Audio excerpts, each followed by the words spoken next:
Welcome to Behind the Fence with Blake Thomas. Presented by Vinyl Fence Warehouse, the podcast where we talk to fence contractors about their journey in the fencing industry. So latch the gate and get ready, because we're about to dive deep into the world of fencing. And on this episode segment, we are privileged to speak with Brady with Iron Tough Fence out of Oklahoma City, Oklahoma. Brady is a lifetime fencer with a wife and 2 girls and enjoys smoking meats on the weekends. Brady, how are we doing today? I'm doing good. Glad to be here. Good. You making it work all right this morning? Yep. 7 o'clock comes pretty early these days. Yeah, we started coming in a little bit earlier. A little bit of background on Brady. He is my brother. He runs the installation portion of our fence operation here. Brady goes out and deals with all of the homeowners, contractors, general contractors, and builders and things like that for all of the fence installations that we run through here. Brady, why don't you tell us a little bit about your business? Well, first off, how is business? Business has been good this year. We've consistently done pretty well over the last few years. COVID was a really good year, but we're actually doing pretty well post-COVID, continuing to grow. Excellent. Now, what type of fencing or outdoor services does your company actually offer? Mostly our biggest is residential, so it's mainly privacy. We do a lot of ranch-style fencing, 3 and 4 rail. The Goliath has been a big seller up here in the nicer neighborhoods, kind of more of a high-end fencing, and it's been very popular. Very neat. Now, how many years have you guys been in business? Going on 32 years. I've been doing this about 18. 18 years. That's a nice tenure. Now, how did you guys get your start? Me and Blake's father was a welder, a structural welder and pipeline welder, and then kind of led into doing iron fencing, and from the iron fencing got into doing vinyl. Very cool. Now, how did you guys land on the business name? That have anything to do with that start there? Yeah, the Iron Tough came from, the iron fencing portion of it, and then as we got into doing vinyl, we just added the doing business as Iron Tough Vinyl. Very cool. And now, do you actually handle the installations, or do you have installation crews? No, I installed about 14 years out on crews and working under people, and then I started running a crew the last 8 years, and then over the last 3-4 years, we've been subcontracting everything out. Very good. And what's your role at the company now? Right now is the day-to-day management of the company, installation, oversee that. I do the sales, I do the payroll, make sure the fabrication's done and ready to go out the door, even taxes. So I do just a little bit of everything to run the business. Very cool. Definitely the man with the plan. What would be your favorite type of fence to install? My favorite fence is 3 rail. I like being out in the country. It goes quick. It's fun. You can kind of not working on top of anything and nothing else around. You can get your machinery normally in and out pretty easily, and it's quick. Yeah, I've always really liked the simplicity of 3 rail. There's just a couple components to it. Goes up really fast. And it's something that you can basically offer to anybody. People that need livestock corralled in. They can use it. Or somebody, that wants to just keep their house beautiful. Mm-hmm. What is a typical per foot for that fence? Material and labor, we install that for about $18 to $20 a foot. Very cool. Now, what's your best-selling fence system? Here lately, it's been the Goliath. We've done more of that than anything else this year. Okay, now the Goliath. Can you speak on that a little bit? What is that exactly? So the Goliath is the multi-post fence system. It's got an aluminum frame and post, very heavy duty, and then it has all kinds of different infill from a vinyl to a composite. The composite has been the bigger seller, but it's very pretty and it lasts a very long time. You don't have to stain it or anything. It comes in 8-foot wide sections, so it goes pretty quick on the installations. Each one of those boards, I think every 3 has an insert in it to help increase the wind load and strength of it. My installers love putting it up. Very cool. What's your typical lead time right now for projects? Wintertime, anywhere from 2 weeks to a month out. Typical busy season is about 2 months. Okay. And how long does it usually take for your installers to get a job done? Based off per foot, most of my guys can do about 200 foot of Goliath a day with 2 gates. That's pretty quick. How is business compared to last season? It's relatively not quite as busy. Last season was pretty busy. I think the economy was doing bad, but the inflation was really bad. Most typical jobs are between 10 and 20,000, and a lot of people didn't have that this year. So it is a little bit slower, but it was nothing that dramatic.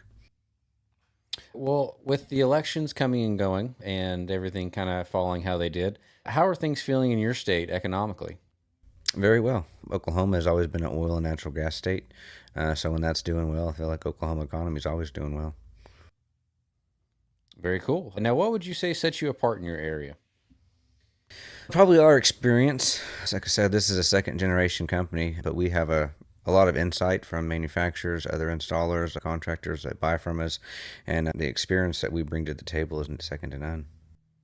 Yeah, we hear that a lot. There's not too many people that have been in the vinyl industry as long as we have here. Being in fencing since 1992, there's not a lot of companies that have really withstood the test of time. Now, how do you market yourself and your company? Oh, a lot of is word of mouth. I would say that's probably at least half of our business. Being in business so long, the longer you're in business, everybody that knows somebody's had a fence done by us. The fence signs are very important. And every time you get in a neighborhood, someone drives in, they see a nice looking fence and it has a sign on it. That's always been one of our biggest things. We do have an in-house marketing team that does a lot of target advertising, and that seems to work really well. Facebook hasn't been the best for us. I don't think a lot of people, not so much that they're not on Facebook to shop, but that's really, I don't think, what they're on Facebook for. So I haven't had a lot of, other than just, posting updated pictures and stuff like that. I think Google has been our best advertising. Very cool. Do you guys attend any home and garden shows or like outdoor living type shows to where you actually put your products in front of your customers? We have. We've done a home and garden show just about every year. We stopped doing them for a few years. We've just been busy and don't like doing them. But here the last 3 years we've done them, and they've had a really good turnout, and we've sold quite a few jobs, and booked us out several months just from the home and garden shows. So a really good return on doing those types of things. Yeah, I mean, you'd sell one job, it pays for it. Very cool. Very cool. Now, who is your ideal customer? Somebody that you're seeing at those shows, that you really think that you're appealing to? Oh, my ideal customer is someone who already has an idea what they want, and they're easy to work with. A lot that aren't open. They're pretty open to your opinion, because they understand that you do it every day, and your opinion does matter to them.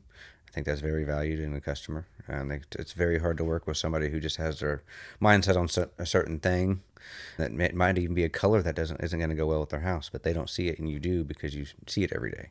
But the easiest customer to work with is just someone who kind of lets you tell them what they want, and then that's not very common, but And it definitely takes a while, to get that kind of rapport, to where you can, be a trusted contractor, somebody whose opinion is of value. I really think that, whenever you attend those types of shows, for one, it speaks volumes, that you're willing to put your company out there, and be seen, hey, come check out my stuff, come talk to us, come meet us, come get to know us and see what we're about.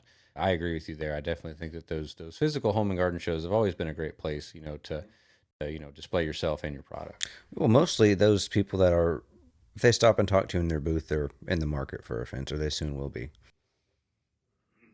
Indeed, indeed. Now, what do you do in the wintertime right now? I know it's a little bit slower. What do you kind of do to try to stay working? Wintertime is normally maintenance time, cleaning up the shop, oiling, changing oil and things, greasing things, keeping everything tidy, and putting things where they go. When you're busy, that doesn't always happen. Right. And now, do you ever offer any sales, discounts, or specials during the year? Sometimes. I mean, most of our sales or discounts are off of volume. We don't really run any kind of sales on small stuff just because they take so much time, but most of our sales have always kind of been either around Black Friday or just based off volume. Now, do you guys have any other products or services that you offer to supplement the fencing business? To actually supplement the installations, no, we don't. A lot of our subcontractors do. They do Christmas lights and things like that, and landscaping. They'll do those things when they're slow. But for us, we actually really never typically can slow down enough to run out of work. Very good. So staying busy year round is something that's really not a problem for you guys. Correct. Again, that comes with, long rapport and a long history of being a good business to work with. Are you involved in any other businesses or ventures as well? I'm involved with Vinyl Fence Warehouse. I do a lot of their sales, and I help with the oversee of the fabrication in the back and things getting out on time, unloading trucks, things like that when I'm not doing the installation side. Very, very cool. Now, are you guys using any software for your business? Yeah, we've tried several different things. Of course, QuickBooks is how we run the finance side. We've tried Fence Cloud. We've been using that for a couple months. Other than that, not really. I mean, my biggest thing I've always liked personally doing is just the pen and paper when it comes to drawings and stuff like that. That's how I prefer it. Still getting it done old school. Just it still gets it done. A lot of times customers are perfectly fine with that. Yeah, when you are used to doing it that way, and a lot of your most common fences, you already have the numbers worked up in your head. So you do a quick drawing, get your per foot and all that, and it's pretty easily sold that way. Now, a lot of people are starting to use different versions of AI. How are you guys staying ahead with technology? I personally don't use any kind of AI, but our marketing guy does help. He does do some of it with his wording when he runs ads and posts with our social media. Very cool there. Now, have you ever collaborated or worked with other fence companies on projects? Normally, when I work with other fence companies, I'm using them as a subcontractor. So working with other companies is still something that you're familiar with. Yes.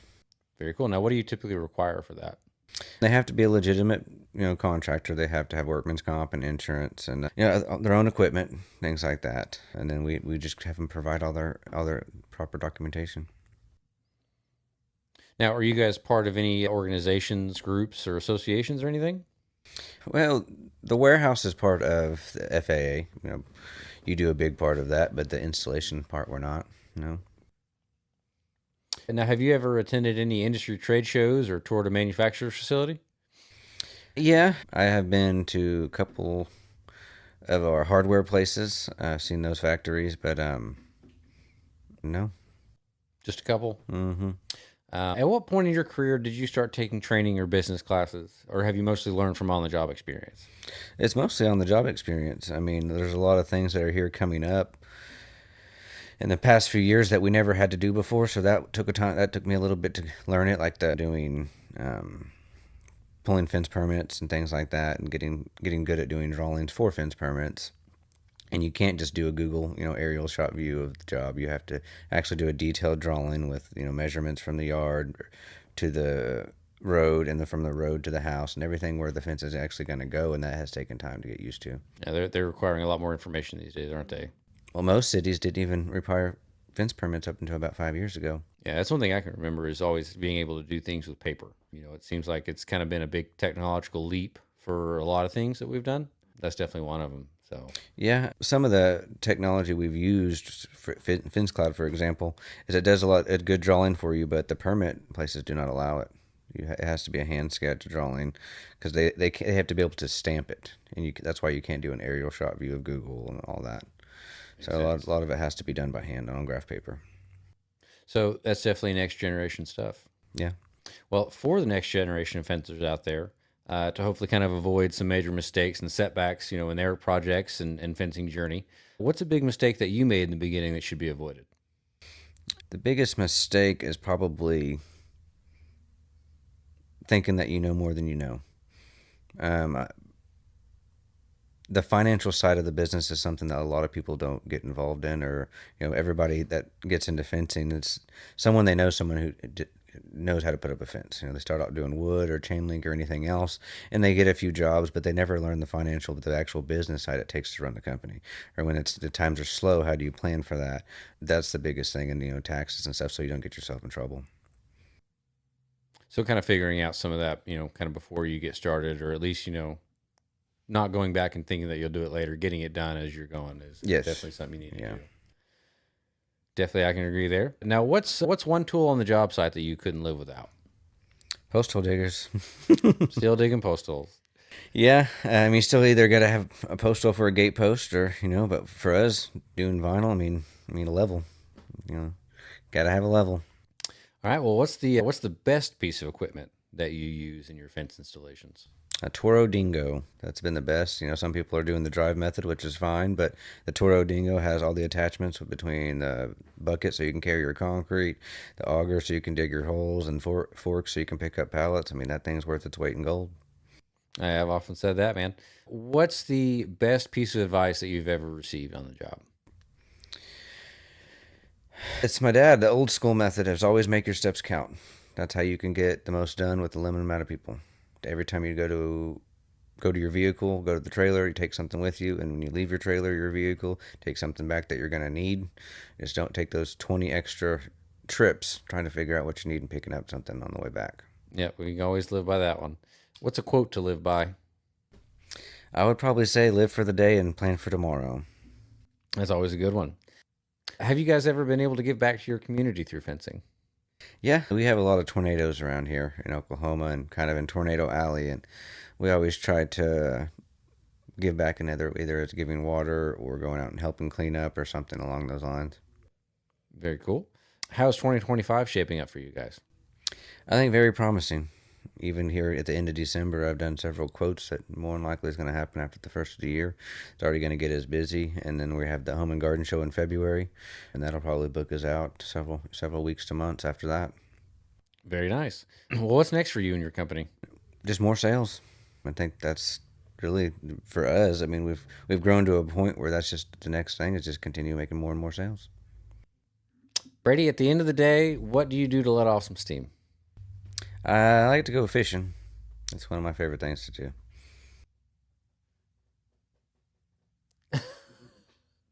We have Zach over here for some reason shaking his head. Because I don't get to fish very much anymore. I got little ones at home. Well, Brady, 1,000 thank yous for stopping by the podcast today. Truly appreciate you sharing your time, knowledge, and expertise with me and our listeners. How can we reach out to you about your products or services? Phone number is 405-275-9099. Social media is Iron Tough Vinyl. That's Facebook and Instagram. And that's it. Google. All right. Well, Brady, awesome. Thanks again so much for stopping by. It's been a pleasure.